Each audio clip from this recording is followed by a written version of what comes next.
Marriage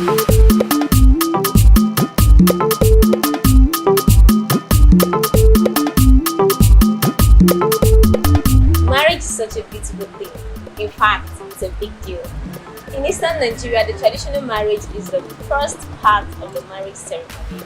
And of course, that's how we go about it down here in Eastern Nigeria, that's igboland. My name is Gloria Ogoke and you're watching Igbo TV.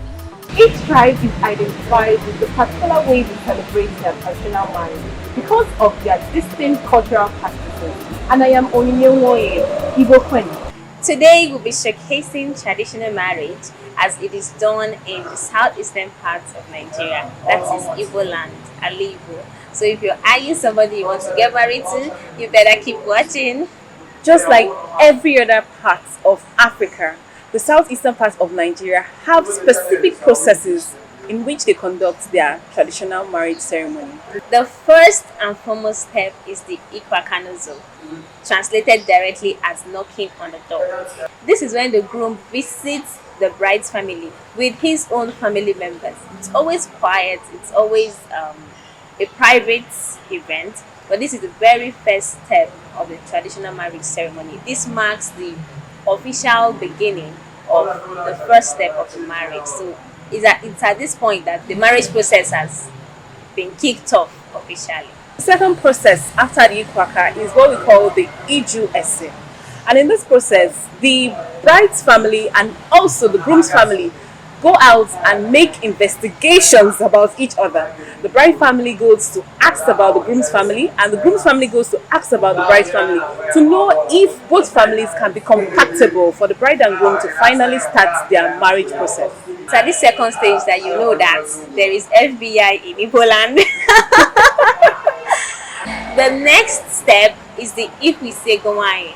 This is when both families come together to negotiate about the dowry and the bridal list. You know, in Igbo land, the family of the bride gives a list to the family of the groom containing sets of things that they need. It could be drinks, it could be a piece of cloth, it could be a whole lot of other things, probably color notes, and a lot of things are contained in the list. In some parts of Igbo land, the list can be worth up to millions of naira. But of course, if the groom can't afford all of that, he will have to negotiate with the family and do the much he can afford, as long as the Iju-ese has been a success. So after the list has been collected, the fourth process is what we call the imego, where the groom's family comes with the groom, together with the groom, to actually present these gift items or the listed items for the bride's family to ascertain if these items are worthy for the family to accept. So if the family of the bride accept these gifts from the groom's family, then they can go ahead to pay the bride price. That's where the imego comes from. And once the bride price is paid, I think it's safe to call them husband and wife. While some couples want to go ahead and start having children and living together after the imego, there's actually a next step that most people will not want to skip, and that is the Igba Nkwu.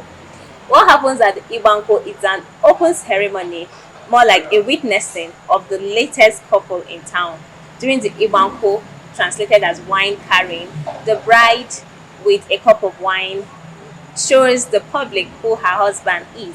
And if the man accepts the wine and drinks it successfully, it means that they've actually become husband and wife. Of course, at the imego, they are already considered a couple, but at the Igba Nkwu, it's now official. That's everybody to the public, to the public, yes, that they are married. Of course, the size of the ceremony still depends on what both families want. But in a normal day, it involves families, friends, colleagues, and every other person that you want to attend your traditional marriage.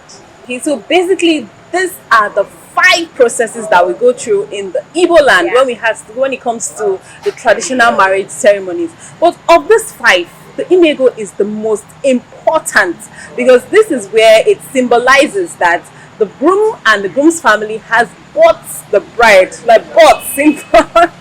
bought the bride over to their own family to accept her as part of their family.